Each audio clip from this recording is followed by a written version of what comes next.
Okay.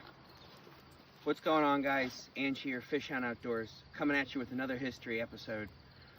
So this is something a little different for us. We're not used to doing the history content, so we want to get the dates right.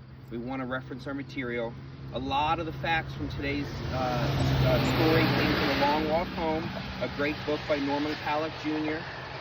So it talks about a family making the opposite journey down a few years after the Arnold Expedition made the journey up. And to clarify, at the confluence in the north and the south, that was October 19th. And so it took them from the 19th to about the 25th to get here.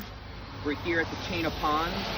This is the upper end of the north branch of the Dead River. It was rainy like it is today, and the river was flooded, and it washed a lot of the food away. And as we talked about, Enos had left with 350 men, dropping the detachment of 1,100 through sickness, and those men leaving down to like around 600.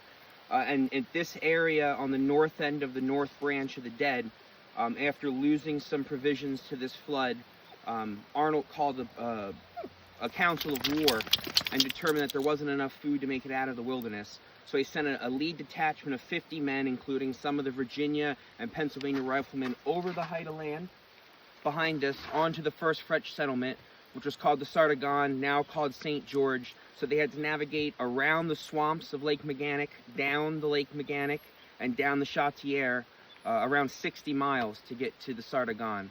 So he sent his men, and then he made post haste in the same direction, ordering the men that were now spread out well beyond the confluence of the north and the south branch to, as quickly as possible, leave your bateaus and walk, because the bateaus were becoming more of a hassle than a good. So the next step will be moving on to the height of land, and they'll be going over into the province of Quebec.